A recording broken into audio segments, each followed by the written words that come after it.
성경 말씀은 요한복음 7장 25절에서 33절 말씀입니다.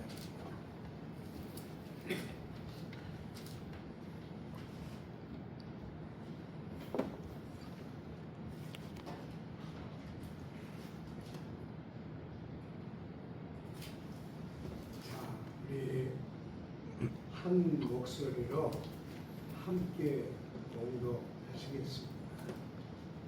이것을 비유로 너희에게 일렀거니와 때가 이르면 다시는 비유로 너희에게 이르지 않고 아버지에 대한 것을 밝히 이르리라. 그날에 너희가 내 이름으로 구할 것이요 내가 너희를 위하여 아버지께 구하겠다 하는 말이 아니니 이는 너희가 나를 사랑하고 또 내가 하나님께로부터 온 줄 믿었으므로 아버지께서 친히 너희를 사랑하심이라. 내가 아버지에게서 나와 세상에 왔고 다시 세상을 떠나 아버지께로 가노라 하시니 제자들이 말하되 지금은 밝히 말씀하시고 아무 비유로도 하지 아니하시니 우리가 지금에야 주께서 모든 것을 아시고 또 사람의 물음을 기다리시지 않는 줄 아나이다. 이로써 하나님께로부터 나오심을 우리가 믿사옵나이다. 예수께서 대답하시되 이제는 너희가 믿느냐? 보라, 너희가 다 각각 제 곳으로 흩어지고 나를 혼자 둘 때가 오나니 벌써 왔도다. 그러나 내가 혼자 있는 것이 아니라 아버지께서 나와 함께 계시느니라. 이것을 너희에게 이르는 것은 너희로 내 안에서 평안을 누리게 하려 함이라. 세상에서는 너희가 환난을 당하나 담대하라. 내가 세상을 이기었노라. 아멘.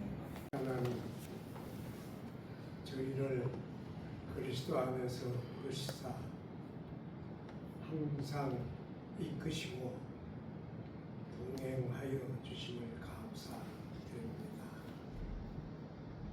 그러나 저희가 사는 세상은 너무 복잡하고 크고 힘이 있는 데 비해서 저희 개인들은 약하고 힘이 없고 한정적입니다.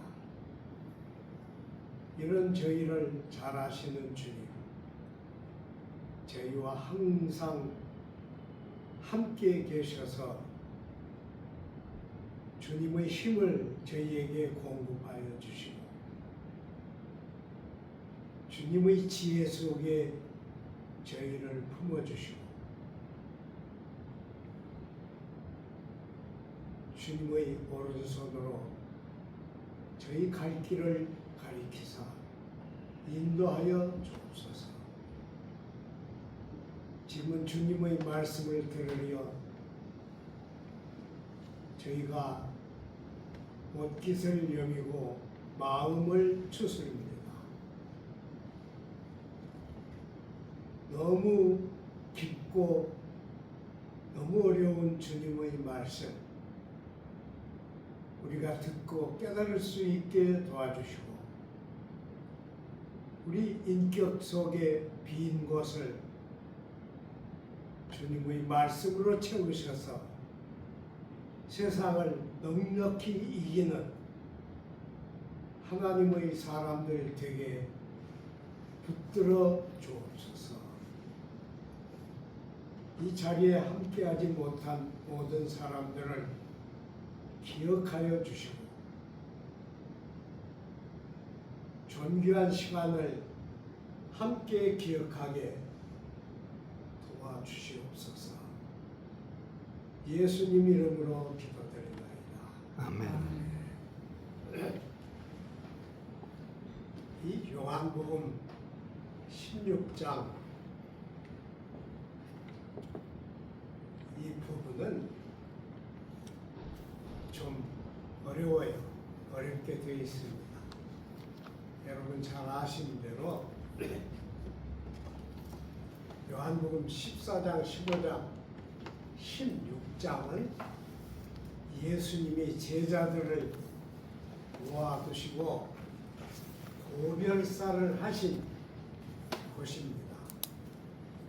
그래서 아주 그 깊으신 말씀을 하셨는데 17장은 모든 말씀을 하신 후에 예수님이 지상에 남겨지는 공동체를 위해서 기도하셨습니다.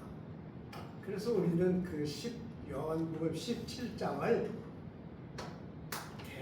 대제사장의 기도라고 말합니다. 그런데 놀라운 것은 주님의 고별사 맨 끝에 간단한 대화가 이렇게 실려 있어요. 고별사가 그냥 고별사로만 끝나지 않고 대화가 하나 부가 되어 있습니다. 근데 이 대화도 그냥 읽어와 버리면 아이고 이걸 왜 여기에 이걸 썼지 싶을 정도로 그냥 평이해요. 그런데 왜 고별사 다음에 요한이 여기다가 이 다이아로그를 실었을까? 그렇게 생각해 보면 아주 깊은 이야기입니다. 여기는 제자들이 드디어 예수님의 고별사를 다 들으신 후에 드디어 제자들이 고백하는 장소입니다. 우리가 이제야 그랬어요. 이제야 주님께서 비유로 말씀하시지 않고 직접 말하시니 직언을 하시니 우리가 주님이 하늘에서 오신 분임을 믿습니다. 그랬어요. 여러분, 여태까지 3년을 같이 살았는데 내내 있다가 여기 와서 그런 고백을 하는 게 이상하지 않아요? 보시면요, 공관복음에서는 어떤 제자 한 사람이 예수님께 분명하게 고백을 했습니다. 주는 메시아십니다. 그리고 살아계신 하나님의 아들이십니다. 그렇게 했어요. 그런데 요한복음에는 그런 고백이 없어요. 근데 여러 군데 슬쩍슬쩍 고백한 고백들이 있습니다. 먼저 1장을 보면 세례 요한이 사람들이 자기에게 와가지고 네가 우리가 기다리는 그 사람이냐 그 선지자냐 그렇게 물었을 때 요한이 말합니다. 성령이 임재하시는 자를 보게 될 것인데 그가 곧 오실 그다. 내가 그를 보니 그 위에 성령이 임재해 계셔서 내가 그가 하나님의 아들이신 줄 알았다. 그렇게 고백해요. 그것도 그냥 보통 이야기 가운데 끼어 있어요. 그리고 또 1장에 나다나엘이라는 사람이 나와요. 이 나다나엘은 거기 한 번 나오고 예수님이 부활하셨을 때 제자들이 다시 물고기 잡으러 갈 때 거기 나와요. 그러니까 나다나엘은 요한복음에 딱 2번 나옵니다. 그런데 이 나다나엘에게 빌립이 가가지고 내가 우리가 기다리던 그분을 만났다. 그러니까 그가 누구냐? 나사렛에서 오신 예수다. 그러니까 나다나엘에서 무슨 선한 것이 나겠느냐 그랬어요. 아니 베들레헴에서 나사렛에서 미안해요. 자꾸 흔들려요.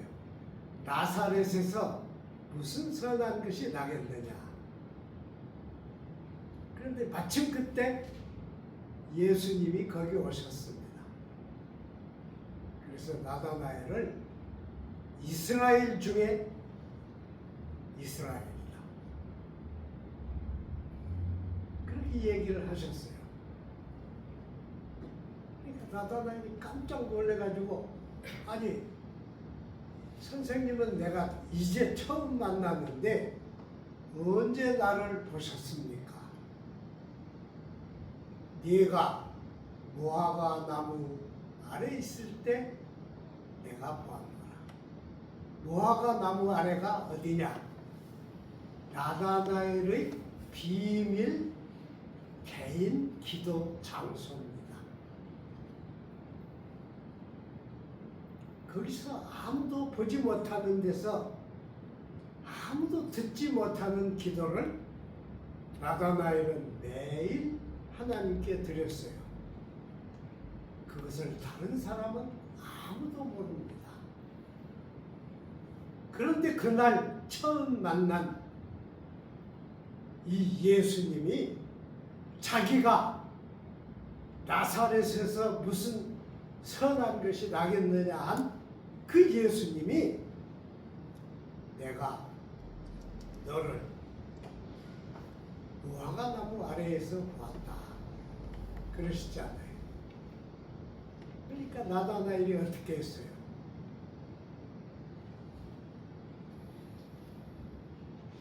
주는 당신은 우리의 주님이십니다.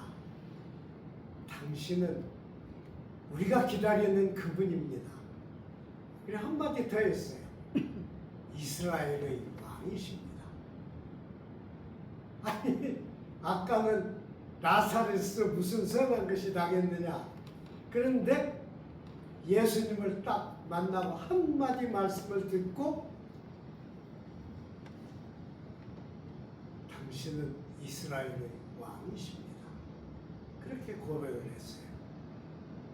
그런데 요한은 나다나엘 이 얘기를 다 감추었습니다. 아무 데도 안 나와요.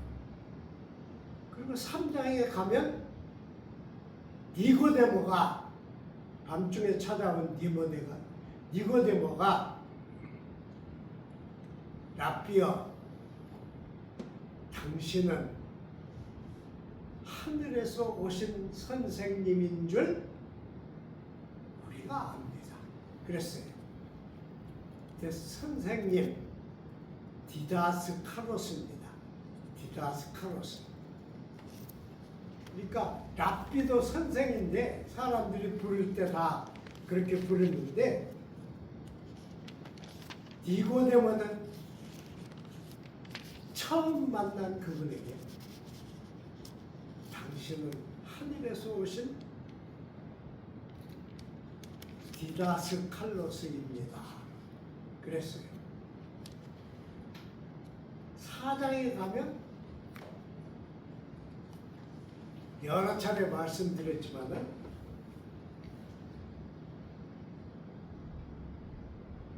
사마리아 여인이 자기 백성들에게 쫓아가서 우리가 기다리던 그분이 저기 물가에 계시다. 나는 그분을 만났다. 그렇게 얘기합니다. 그게 그냥 그런 고백이에요. 그리고 9장에 보면 나면서 장님이 됐던 사람이 성전 권위자들과 바리새파 사람들의 질문을 받고 이상하다. 나면서 장님된 자를 낫게 하신 일을 당신들은 죄인이라고 생각합니까? 죄인은 그런 일을 못합니다. 그렇게 고백을 했어요. 그리고는 쭉 내려와서 예수님이 고난의 길에 들어서기 직전에 이 고별사 끝에 제자들이 고백을 합니다. 그것도 그냥 고백하는 게 아니라 예수님이 비유로 말씀하시지 않고 직접 말씀하시니까 그걸 듣고 깜짝 놀라서 이제는 주님이 직언을 하시니 우리가 당신이 하늘에서 오신 그 사실을 믿습니다. 그랬어요. 여러분, 여태까지 그들이 랍비여 주님이여 그러고 따라다녔는데 거기 가서 그렇게 고백을 합니다. 그러니까 이것은 요한이 말하는 12 제자의 고백 장소입니다. 그러니까 예수님이 이제 그 사람들을 칭찬을 하셨어요. 너희가 이제는 내가 하늘에서 온 것을 믿느냐? 그런데 조금 있으면 너희가 다 흩어져서 나를 혼자 둘 때가 올 것이다. 그랬어요. 이 한 말씀 얼마나 슬픈 얘기예요. 예수님이 14장, 15장, 16절에 그 귀한 말씀을 다 하셨는데 그리고 제자들이 고백을 했는데 예수님은 그 고백을 받고도 너희가 이제는 믿느냐? 그러나 너희가 다 흩어져서 나를 혼자 둘 때가 온다. 그런데 그때가 지금이다. 그랬어요. 저는 한 번은 이 성경을 읽다가 여기에서 그쳤어요. 그 자리에 내가 있었다면 어땠을까? 그렇게 생각하니까 울컥해져요. 나는 다른 사람들에게 예수가 주님이다. 예수가 메시아다. 예수가 우리의 왕이시다. 그렇게 수천 번 얘기했을 거예요. 그런데 이 제자들이 예수님의 직언을 듣고 고백을 했을 때 예수님은 우리 같으면 굉장히 칭찬을 더하고 더했을 텐데 너희가 믿느냐? 나를 혼자 두고 다 흩어질 때가 올 것이다. 그랬어요. 아주 슬픈 얘기입니다.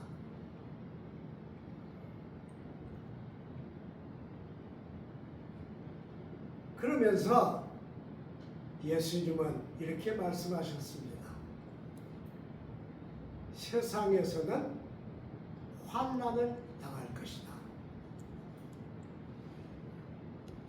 환난이 없을 수 없다는 거예요. 세상은 환난이 많아요. 세상 자체가 환난을 일으킬 때도 있고 인간과 인간 사이는 환난의 고리입니다. 우리는 다 그걸 경험하지 않아요. 가장 가까웠던 사람이 환난의 고리가 되어요. 그리고 가장 가까웠던 친구가 환난의 고리가 됩니다. 제자가 스승의 환난의 고리가 되어요. 그러니까 세상엔 환난이 없을 수가 없다는 거예요. 트리뷰레이션, 이 세상에는 없을 수 없다. 그러나 이랬었어요. 주님이 이러셨어요. 내 안에 있으라. 내 안에 있으라. 우리 한번 다 같이 해요. 내 안에 있으라. 내 안에 있으라. 이것이 핵심입니다.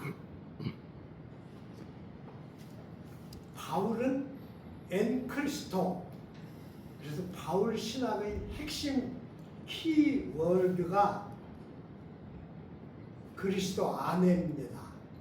근데 요한은 그리스도 안에 거함입니다. 그래서 내 안에 있으라 그러셨어요. 내 안에 있으라 그러시면서 평안을 누리라 그러셨습니다. 앞에는 환난을 얘기했어요. 근데 여기는 평안을 누리라 그러셨어요. 놀라운 일이죠. 요한복음 14장 27절을 보면 예수님께서 내가 너희에게 평안을 끼치노니 그랬어요. 내가 너희에게 평안을 끼치노니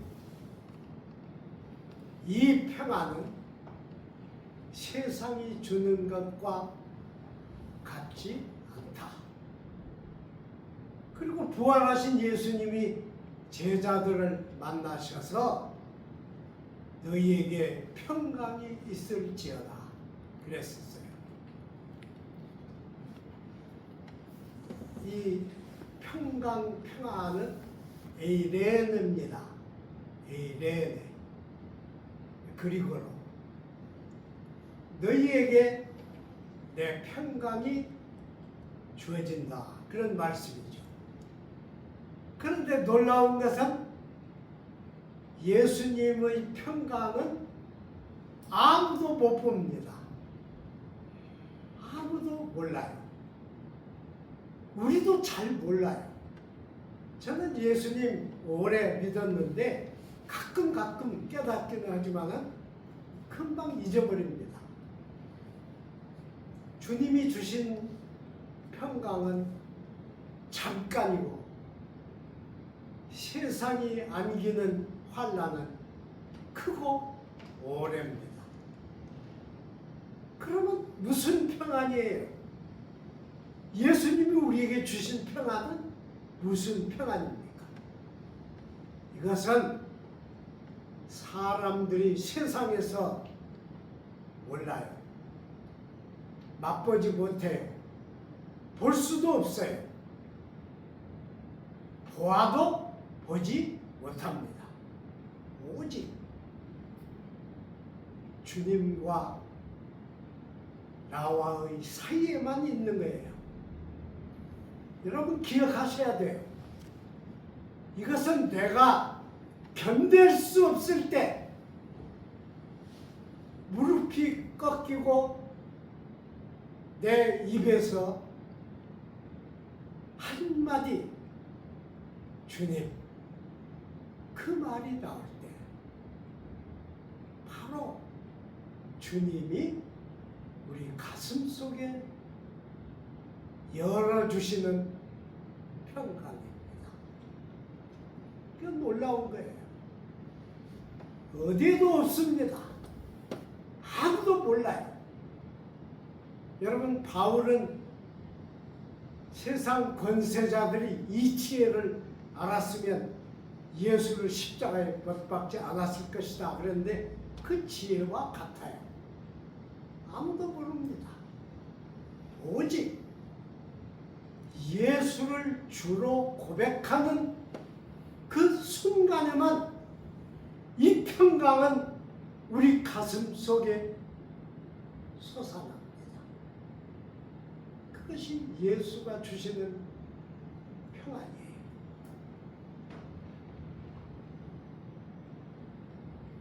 그러시면서 담대하라 그러셨어요. 아까 우리가 읽은 본문이잖아요. 담대하라. 여기에 쓴 담대라고 하는 단어는 드라소스라고 하는 단어를 썼어요. 그런데 우리가 그릭 성경에서 계속 보게 되는 담대는 파레시스입니다. 파레시스. 파레시스는 무사가 무술을 다 익혔을 때 적 앞에 서면서 그 무사를 채우는 담대성입니다. 어려움에 깔렸던 사람이 그 짐을 벗으면서 그때 느끼는 담대성, 그것이 파레시스입니다. 파레시스. 그런데 이 예수님이 여기서 말씀하신 이 담대하라는 자기 속에서 나온 담대가 아닙니다. 이것은 주님을 모실 때 우리 속에 생겨나는 담대예요. 드라소스. 예수님은 그렇게 말씀하셨어요. 담대하라. 그 다음에 뭐라 그러셨어요? 내가 세상을 이기었노라. 그러셨잖아요. 그래서 우리 성경에는 아까 우리가 읽은 본문 맨 앞에 세상을 이기심, 그렇게 제목을 달아놨죠.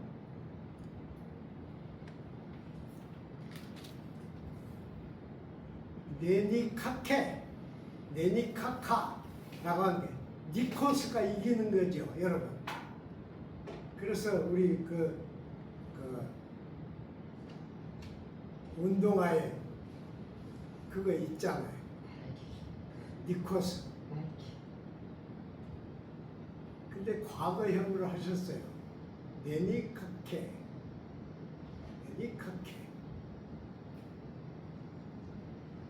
여러분, 예수님은 창조주시잖아요. 그래서 요한은 1장에 그렇게 있잖아요. 지으신 것이 아무것도 그를 통하지 않고는 있는 것이 없다. 그러니까 예수님은 창조주예요. 만물을 다 예수님이 가지고 계세요. 만물의 소유주예요.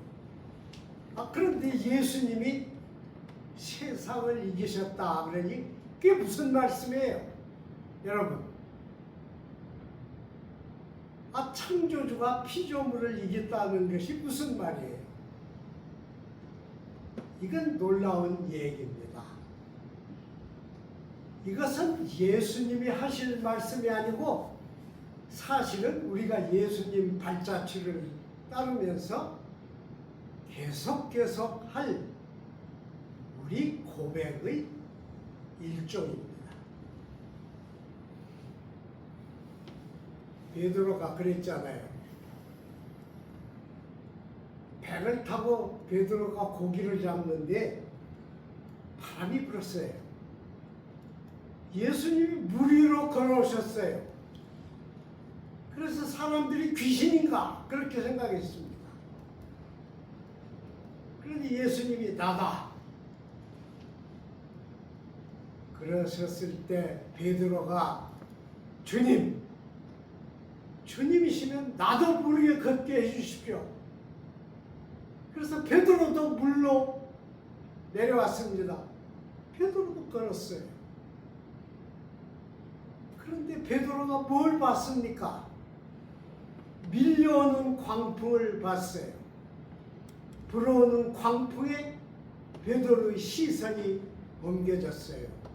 순간 베드로는 물속으로 빠졌습니다. 언제 우리가 이기느냐? 언제 우리가 담대할 수 있느냐? 언제 우리가 그리스도의 승리 속에 있을 수 있느냐? 그리스도의 시선과 내 시선이 하나가 될 때입니다. 세상이 없어지지 않아요. 세상은 더 복잡해지고 더 악해지고 더 나빠집니다. 오직 부름을 받은 우리가 그리스도와 시선을 마주할 때 거기가 예수님이 승리하신 자리입니다. 거기가 우리가 예수 안에서 승리할 자리입니다. 승리를 고백할 자리입니다. 그래서 주님은 우리를 부르신 것입니다. 주님은 많은 사람을 부르셨지만은 그 중에 우리 몇 사람을 특히 부르셔서 매 주일마다 우리와 눈을 맞추고 마음을 맞추고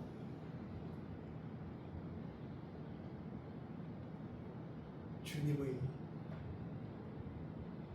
가슴과 우리 가슴이 하나가 되게 하시는 것입니다. 기도하겠습니다. 하나님, 우리의 신앙은 말은 거창하지만 주님을 따르면은 거창함이 없습니다. 이런 저희를 불쌍히 여겨 주옵소서. 세상이 점점 악해지는데도 우리를 붙들고 계시는 주님의 손을 우리는 느낍니다. 우리 머리 위에 올려놓으신 주님의 손을 우리는 느낍니다. 우리 가슴과 연결된 주님의 가슴을 우리는 느낍니다. 항상 동행하여 주옵소서.